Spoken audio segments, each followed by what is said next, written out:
السلام علیکم ورحمۃ اللہ وبرکاتہ۔ الحمدللہ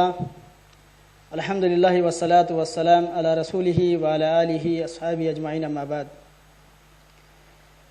اعوذ باللہ من الشیطان الرجیم، بسم اللہ الرحمن الرحیم۔ رب اشرح لی صدری ویسر لی امری واحلل عقدۃ من لسانی یفقہوا قولی۔ تمام تعریف، توصیف، بڑائی، کبریائی، بزرگی اس اللہ رب العالمین کے لیے لائق و زیبا ہے جس نے آج ہمیں ایک دینی مجلس میں شرکت فرمانے کی توفیق عطا فرمائی۔ اس دینی مجلس میں جو آئے ہوئے سامعین کو، خواتین حضرات کو ہم تہہ دل سے ڈسکور اسلام ایجوکیشن ٹرسٹ کی طرف سے استقبال کرتے ہیں۔ آج اس دینی مجلس کے اندر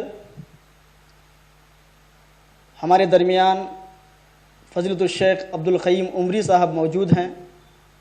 ان سے میں گزارش کرتا ہوں کہ وہ ڈائس پہ آئیں، شیخ عبدالقیوم عمری صاحب سے۔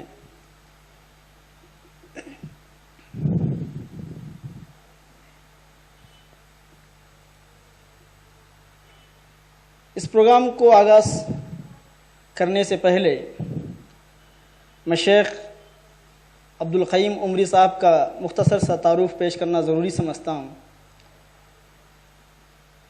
شیخ عبدالقیوم عمری صاحب جامعہ دارالسلام عمر آباد جو تمل ناڈو میں موجود ہے، وہاں سے فراغت حاصل کی، اور یہ حال ہی میں جو بنگلور کے اندر موجود البشیر انٹرنیشنل اسکول جو اسلامک اسکول ہے، اس کے اندر ایک ٹیچر کی حیثیت سے کام کر رہے ہیں۔ تو شیخ کا آج اس دینی پروگرام کا عنوان ہے جہیز ایک عظیم فتنہ ہے۔ آپ جانتے ہیں کہ معاشرے کے اندر سب سے بڑی بیماریوں میں سے ایک بیماری جہیز ہے، جس کی وجہ سے بہت سارے خواتین کو ستایا جا رہا ہے جہیز کے نام پہ۔ تو اس عنوان پہ روشنی ڈالنے کے لیے میں فضیلت الشیخ عبدالقیوم عمری صاحب سے دعوت دیتا ہوں، وہ آئیں اور اپنے عنوان پہ روشنی ڈالیں۔ شیخ عبدالقیوم عمری۔ الحمدللہ رب العالمین، والصلاة والسلام علی نبی الکریم وعلی آلہ وصحبہ اجمعین، اما بعد۔ اعوذ باللہ من الشیطان الرجیم، بسم اللہ الرحمن الرحیم۔ الرجال قوامون علی النساء بما فضل اللہ بعضهم علی بعض وبما انفقوا من اموالهم۔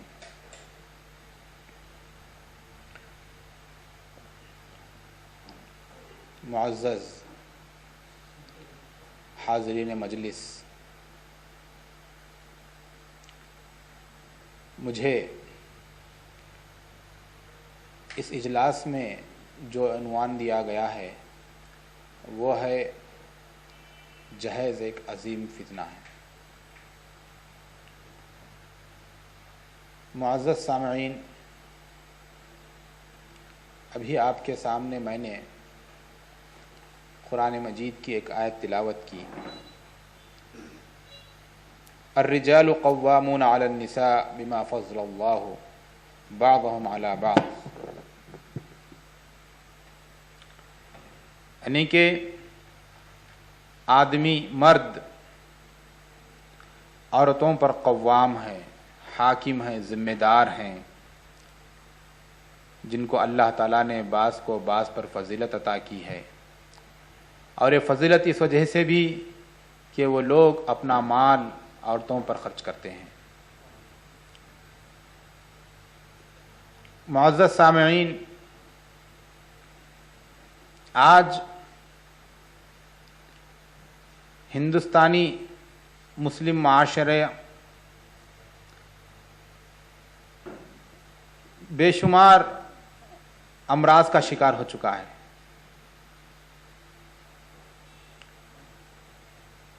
ان امراض میں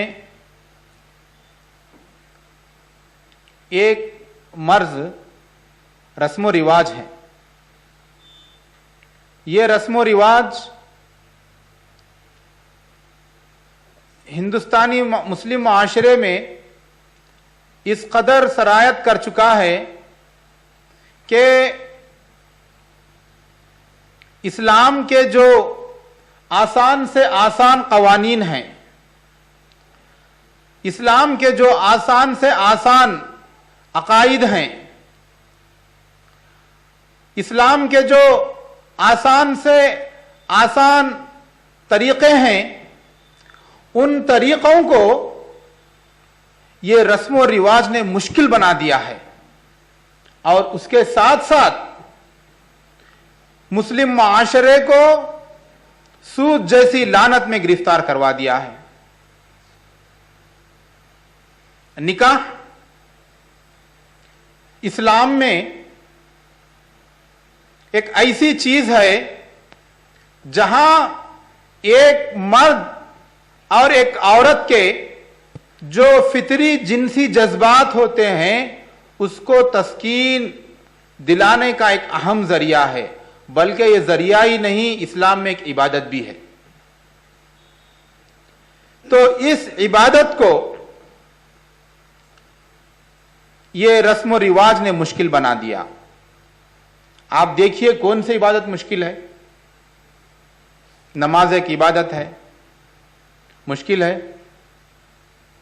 زکوٰۃ عبادت ہے، مشکل ہے؟ نہیں۔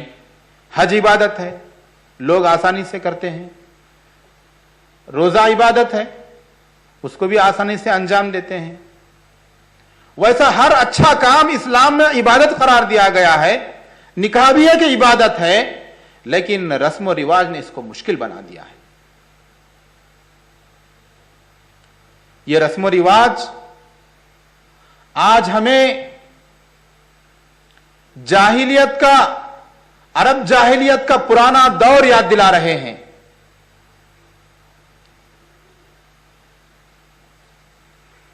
اس دور میں